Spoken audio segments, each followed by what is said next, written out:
The semiconductor space just got hit. Micron fell 13%, SanDisk 11%, Intel 11%, after Broadcom's AI guidance missed lofty expectations and a hotter than expected jobs report reignited rate hike fears. But Wall Street isn't backing away. Bank of America raised the SanDisk target to $2,100 per share. Huge. Cantor Fitzgerald called both Micron and SanDisk top picks, arguing memory supply will stay tight through 2028. Morgan Stanley's Mike Wilson says the sell-off is healthy, not necessarily bearish. History helps the case. After every prior 9-week S&P winning streak since 1950, the market was higher 1 month later 90% of the time. The question now, is this a buy the dip opportunity or the start of something bigger? More importantly, what is the options market actually pricing next? Let's find out in this edition of Options Math Check.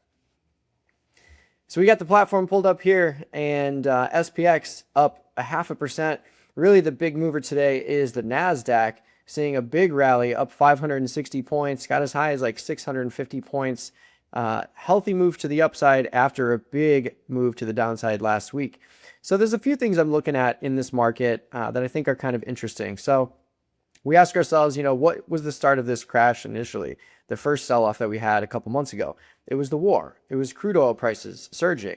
Now we're kind of seeing crude oil prices flatten out.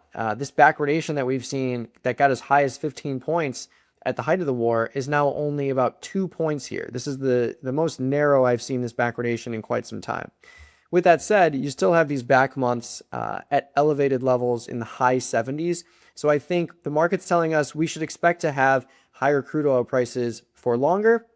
And yeah, that could create some ripple effects, and it will create ripple effects in the market in terms of cost of goods, things like that.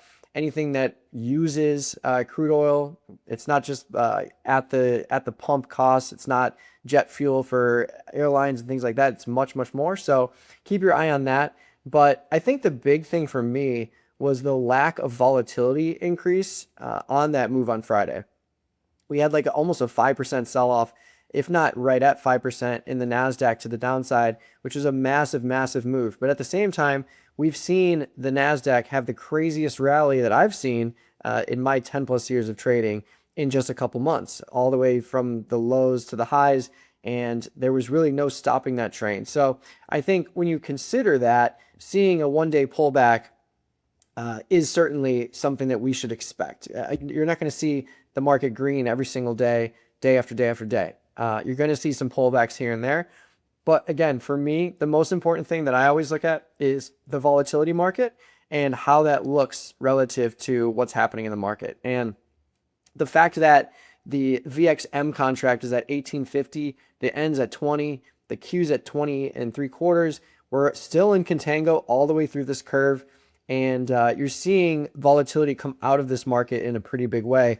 You look at the VIX today, down 15% almost, three whole points back down to 18.5. But even on Friday, you got a rally in the VIX up to like 20-ish, 21, but it wasn't anything crazy. Previous market sell-offs, you would have seen something much greater in terms of a VIX reaction. But I think that if we would have gotten a continuation of the sell-off today, the volatility market would look much different than it does right now. So I think the fact that the market is recovering after Friday's sell-off is, a sign in the bull case, I would say. Doesn't mean we're out of the woods just yet. The fact that the sell-off happened means it can happen again. But when we're looking at SPX and specifically the end of the year options market, I think it's really interesting when you think of these calls that some of these analysts have on SanDisk and Intel. You've got Oracle earnings coming up soon here too. I don't remember the last time we had Oracle earnings with over a 10% implied volatility for the stock price relative to notional just for this week.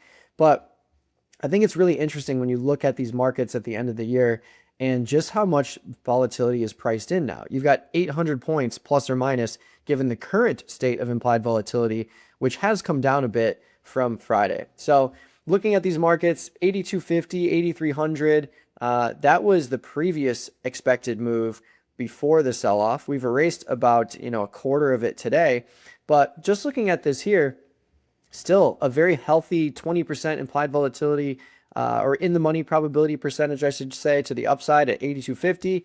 This plus or minus 800 is basically the straddle price in this options expiration. So the fact that we've got markets all the way up here boasting a 20% probability of being in the money is still pretty substantial. Now, one thing I like to look at too is the option prices themselves, right? If we look at the 8250 relative to the 7450, we'll call it stock price or market price right now for SPX, that is 800 points to the upside, as you can see with this plus minus number. But what does the 800 point to the downside look like? That would bring us to about 6650. And I'm intrigued to see what the option price is like here, because historically, you tend to see a lot of put premium relative to call premium. Now, you do have to factor in the fact that we have interest rates that are priced into the call side. So it's not going to be a super clean comparison because you have that interest rate premium priced on the call side, which increases that call premium just a little bit more. But again, the 6650 still trading for much more than the call here. But looking at the probability of in the money, I think this is really interesting. So when you have a big one-day move like we did on Friday, you're typically going to see some kind of put skew priced back into these markets. 25% probability being in the money to the downside relative to 20% to the upside. A little bit more premium here than we saw a couple weeks ago doing a similar analysis. 6650, about 800 points to the downside relative to 8250 to the upside. But yeah, more premium on the downside. I think, again, you're going to see that after a sharp reaction to the downside, that tail premium starts to pick up because the tail move, at least for Friday's session, did come into fruition, did play out. So I think when you look further down the line, you can see just how flat this premium is, right? We've got 6650, $15,000 option. You go 200 more points to the downside and the option price is virtually the same. So you can go much further out here at the end of the year and you can see the tail premium is certainly priced in. The probabilities barely change here.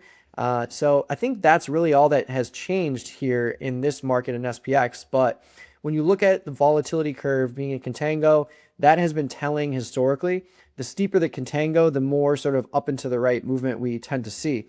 So again, I would say as an active trader here, I'm checking out the vol watch list that I've created here with the VIX futures. It's very easy to do on the Tasty platform. You can just add it, add every single futures code there and you'll get the curve. But when I see this thing flatten out or go into backwardation, that is when I start to put my bear hat on and I start to say, okay, these things have played out. These things are now in place. And now it kind of opens the door for a larger sell-off. I think you could have seen that today if you got a big continuation to the downside, but that's not what's happening today. We're seeing a recovery. We're seeing a big vol collapse in the VIX. We're seeing the contango steepen in the VIX futures. So even though we saw that day on Friday, I think it could just be, one of those one-day corrections unless something changes going forward. But let me know what you think in the comments below. Please like this video, subscribe to the tastylive channel, and we'll see you on the next Options Math Chat.